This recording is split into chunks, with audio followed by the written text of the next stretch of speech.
Hello દોસ્તો, Mahesh computer technology YouTube ચેનલમાં આપનું સ્વાગત છે। આજે આપણે વાત કરીશું પ્રાથમિક અને માધ્યમિક શિક્ષણ શિષ્યવૃત્તિ, એટલે કે આપણે પીએસસી તરીકે ઓળખીએ છીએ અને એસએસઈ તરીકે ઓળખીએ છીએ, બરાબર।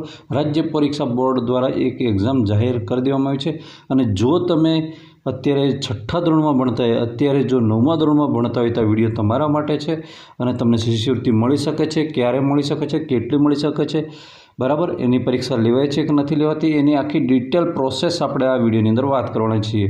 તો ચેનલ પર નવા હોય તો ચેનલને સબસ્ક્રાઈબ કરી દેજો અને વિડીયોને લાઇક શેર અવશ્ય કરી દેજો। આપણે પહોંચી જઈશું સીધા રાજ્ય પરીક્ષા બોર્ડનું એક નોટિફિકેશન જાહેર કરી દેવામાં આવ્યું છે। એની તારીખ અહીંયા આપી દેવામાં આવી છે 24/9/25ના રોજ। હવે એની અંદર શું વિગત છે એની વાત કરી દઈએ તો જરા પરીક્ષાનો કાર્યક્રમ દેખી લઈએ। રાજ્ય પરીક્ષા બોર્ડની વેબસાઇટ શું છે તો www.sebexam.org છે, બરાબર।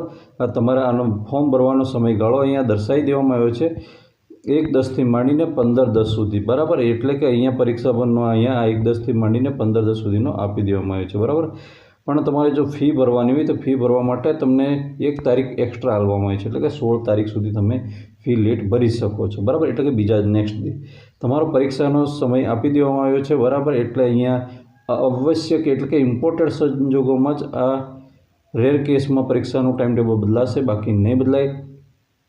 29 નવેમ્બર આપી દેવામાં આવી છે, બરાબર। તો હવે તમે જો આ પરીક્ષા આપવા ઈચ્છતા હોય, બરાબર, તો તમારી લાયકાત શું હોવી જોઈએ એના વિશે વાત કરી છે। તો તમે જો અત્યારે પ્રાથમિક શિક્ષણ શિષ્યવૃત્તિ આપવા માંગો છો તો તમે ધોરણ 6માં ભણતા હોવા જોઈએ। અત્યારે ક્યાં ધોરણ 6માં તમે કઈ શાળામાં ભણેલા હોવા જોઈએ કે પ્રાથમિક શાળાની અંદર ભણેલા હોવા જોઈએ, લોકલ બોડીની શાળામાં, એટલે કે જિલ્લા પંચાયત, મહાનગરપાલિકા, નગરપાલિકા વગેરેની શાળાઓ, એ પણ કેવી ગ્રાન્ટેડ પ્રાથમિક શાળા। તો શું નોન ગ્રાન્ટેડને ના મળે? અરે ખાનગી શાળાના વિદ્યાર્થીઓને પણ મળશે, એટલે કે નોન ગ્રાન્ટેડ પ્રાથમિક શાળામાં અભ્યાસ કરતા હોય તેવા વિદ્યાર્થીઓને પણ આ પરીક્ષા આપી શકાય છે, બરાબર। અને એમના ધોરણ 5માં ઓછામાં ઓછા 50% ગુણ હોવો જોઈએ અથવા તો 50% સમકક્ષ એને ગ્રેડ મળેલો હોવો જોઈએ।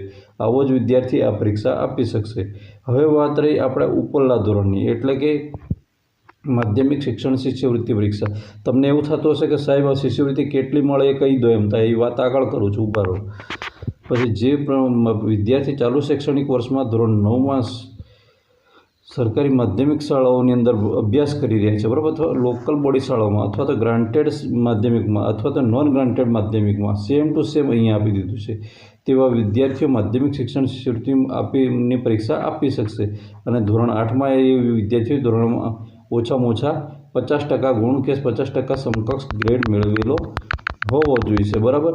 એના માટે તમારે શું કરવાનું રહેશે એની વાત છે। તો તમારે એમાં ડોક્યુમેન્ટ કયા જોઈશે એ પણ હું તમને કહી દઈશ। હવે તો જો તમે કોઈ પણ માહિતી ખોટી ભરી હોય, બરાબર, તો તમે આને ગેરલાયક ઠારવામાં આવશે, તો તમારું જે આ પરીક્ષા છે એ એમાંથી તમને રદ થઈ જશે। હવે આનો અભ્યાસક્રમ શું છે એ મોટામાં મોટું ટેન્શન છે, બરાબર। તો ધોરણ જે પ્રાથમિકની અંદર ભણી રહ્યા છે, એટલે કે ધોરણ 6માં ભણી રહ્યા છે એ ઉમેદવારો પ્રથમ સત્ર યાદ રાખવાનું। કેટલું? પ્રથમ સત્ર। તો એ થોડુંક એડવાન્સ જઈશું। પ્રાથમિક શિક્ષણ શિષ્યવૃત્તિ પરીક્ષા માટે અભ્યાસક્રમ ધોરણ 6નો ઓક્ટોબર માસ સુધીનો રહેશે, બરાબર। ઓક્ટોબર માસ સુધીનો એટલે કે થોડુંક આગળ ખેંચાઈ જાય છે, બરાબર, પ્રથમ સત્રનું, કેમ કે દિવાળી વેકેશન હમણાં હાલ પડી રહ્યું છે, એટલે દિવાળી વેકેશન સુધીનો જે સિલેબસ છે ને એ ટોટલી ખેંચી લેવાનો છે। માધ્યમિક શિક્ષણ શિષ્યવૃત્તિ પરીક્ષાની અંદર દેખવા જાય તો ધોરણ 9નો ઓક્ટોબર સુધીનો સિલેબસ છે, બરાબર, એ પર પૂછાશે। એટલે તમારે ધોરણ 9વાળાએ 8મા ધોરણમાં જવાનું નથી, ધોરણ 5માવાળાએ ધોરણ 6વાળાએ 5માનો અભ્યાસક્રમ તૈયાર કરવાનો નથી। ઓનલી તમે જ્યાં ભણો છો એનો પ્રથમ સત્રનો બેસ્ટ એક્ઝામ એ કરવાનું। પણ તમને આમાંથી પૂછાશે કયા સબ્જેક્ટને ક્યાંથી પૂછાશે એ ટેન્શન છે, તેની વાત કરી દઉં તો તમારું પરીક્ષાનું માધ્યમ છે એ કેવું રહેશે? ઓનલી ફોર ગુજરાતી માધ્યમ રહેશે। અને દેખવા જઈએ તો પ્રશ્નપત્રનો જે પ્રારૂપ છે, ઢાંચો છે, બરાબર છે, પેટર્ન છે, એ શું છે? તો આ પ્રાથમિક અને માધ્યમિકનું કમ્બો એક જ પ્રકારનું પેપર રહેશે, એટલે કે એનું લેવલ અલગ રહેશે, ઓકે। દાખલા તરીકે ભાષા સજ્જતા જ્ઞાન છે, ભાષા સજ્જતામાં અહીંયા ગુજરાતી આવી શકે છે, હિન્દી, અંગ્રેજી એન્ડ સંસ્કૃત આવી શકે છે, અને એના 60 પ્રશ્નો હશે અને 60 ગુણ હશે, બરાબર। ગણિત વિજ્ઞાન છે, અહીંયા શાસ્ત્ર ઉમેર્યું નથી, એટલે હું એનું તમને કહી ના શકું કે ભાઈ આમાં શાસ્ત્ર એટલે કે સામાજિક વિજ્ઞાન પૂછાશે, બરાબર। તો આમાં 60 પ્રશ્નો હશે, 60 ગુણ હશે, અને અહીંયા આ બધાનો 120 મિનિટ હશે, એટલે કે 2 કલાક હશે. અહીંયા એટલે કે એક પ્રશ્ન દીઠ 1 મિનિટ તમને મળવાપાત્ર થશે. બરાબર. અહીંયા નેગેટિવ વિશે કશું કંઈ કહેવામાં આવ્યું નથી કે કેટલા માર્ક્સે પાસ થવાય, એટલું કશું કંઈ કહેવામાં આવ્યું નથી. પણ આઈ થિંક મને એ ખબર છે લાસ્ટ ટાઈમ કંઈક 40 માર્ક્સે પાસનું આમને ગોઠવ્યું હતું, પણ 40 માર્ક પાસિંગ લઈને બેસી રહીએ તો ના કામ લાગે. હવે પરીક્ષા ફીની વાત કરીએ તો પ્રાથમિક શાળાની અંદર ભણતા વિદ્યાર્થીઓ છે એમને 100 રૂપિયા ફી રહેશે. એન્ડ તમારો જે બેંક ચાર્જ છે એ અલગથી રહેશે. બરાબર. ગ્રાન્ટેડ માધ્યમિક અને નોન ગ્રાન્ટેડ માધ્યમિક એટલે કે ખાનગી શાળાઓ એમના માટે 100 રૂપિયા રહેશે.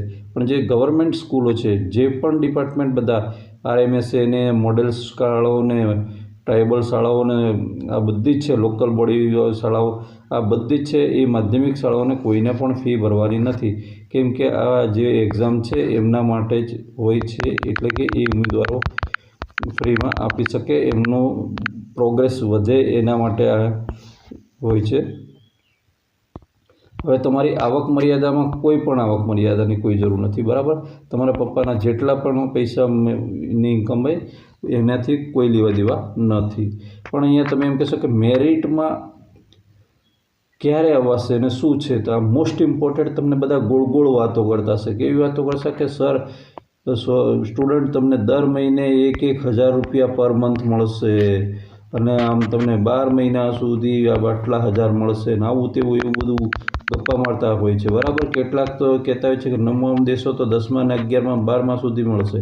આવું બધું આપણે એ ફોગટ વાતોમાં ના પડીએ. આપણે અહીંયા સીધી ઓરિજિનલ વાત છે ત્યાં પહોંચી જઈએ. જો તમે પ્રાથમિક શાળા શિક્ષણની શિષ્યવૃત્તિ ક્રેક કરી છે તો તમને 1,000 વિદ્યાર્થીઓ ઓલ ગુજરાતની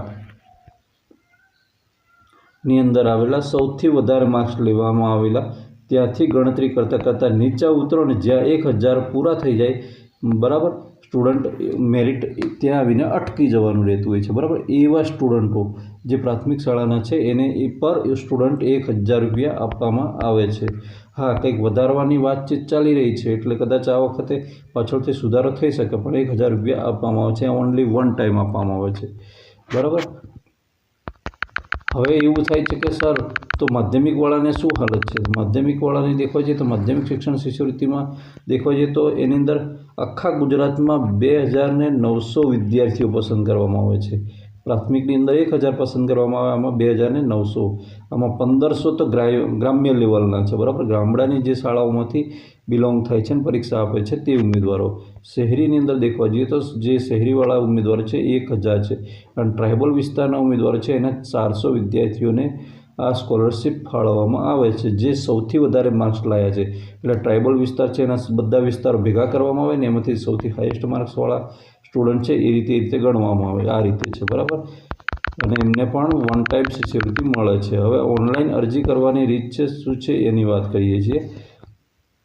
રાજ્ય પરીક્ષા બોર્ડ પર તમારે જતા રહેવાનું રહેશે અને એના પહેલાં તો તમારે શું કરવાનું રહેશે, તો તમારો જે ડાયસ આઈડી છે એટલે કે યુનિક આઈડી છે એ તમારી પાસે હોવો જોઈએ અને આ હોવો જોઈએ ને, અને એ પણ કેવો કરેક્ટ હોવો જોઈએ એટલે કે સાચો હોવો જોઈએ. પછી બીજી વસ્તુ છે કે તમારી અંદર લખેલું જે પણ તમારું નામ છે, અટક છે, ફાધર નેમ છે, જન્મ તારીખ છે, આમાંની કોઈ પણ વિગત ખોટી હોવી જોઈએ નહીં. જો ખોટી હશે તો તમને સ્કોલરશિપ પાછળથી કદાચ તમને નહીં મળે અને કંઈ અટકણ આવે તો પછી એમાં કોઈ પણ જવાબદારી લેશે નહીં. પણ જ્યારે ત્યારે ફોર્મ ભરાય છે એટલું મિત્રો યાદ રાખજો કે તમારે ફોર્મ ક્યાં ભરવાનું આ કોઈ કહેતું નથી. તો તમારે આ ફોર્મ શાળા કક્ષાએ ભરવાનું હોય છે. જે તે આચાર્યએ એમની ફોર્મ છે એને બરાબર ચેક કરવાનું હોય છે. પછી આ ફોર્મ ચેક કર્યા પછી BRC ભવન એટલે કે દેખવા જઈએ તો જે તે તાલુકાની અંદર આને જમા કરાવવાનું થતું હોય છે. ત્યાંથી એ જિલ્લા લેવલે જતું હોય છે. સીધું રાજ્ય કક્ષા પરીક્ષા એ નથી મોકલવાનું હતું. અને આને ઓનલાઈન કરતાં પહેલાં તમારે શું કરવાનું હોય છે, તો તમારું એક આધાર કાર્ડ હોવું જરૂરી છે. જૂની માર્કશીટ પાછલા વર્ષની એટલે કે ધોરણ 5ની હોઈ શકે યા તો 8ની હોઈ શકે. તમે જે પરીક્ષા આપવા માંગો છો, આ પ્રાઇમરીવાળા માટે, આ માધ્યમિકવાળા માટે, બરાબર, એ હોવી જોઈએ છે. અને તમારો આ જે નંબર છે આ બીજી, અને ફોટો ને સહી માંગવામાં આવે છે. બરાબર. તમારો સ્ટુડન્ટનો ફોટો અને તમારી સહી અંદર જરૂરી છે. અને જે તે ફી થાય છે, લાગુ પડતી ફી છે એ. ઓકે મિત્રો, વિડીયો ગમે તો વિડીયોને લાઇક કરજો, ચેનલ પર ન હોય તો ચેનલને સબસ્ક્રાઈબ કરવાનું બિલકુલ નહીં ભૂલતા, અને કંઈ પણ પ્રશ્ન હોય તો કોમેન્ટમાં અવશ્ય કરજો. આનો જવાબ આપવાનો પ્રયત્ન હું 100% કરીશ. હું તમારી સાથે છું. તમે જેટલો સહકાર આપશો એટલો સહકાર હું એકબીજાને મળી રહેશે. જય હિન્દ.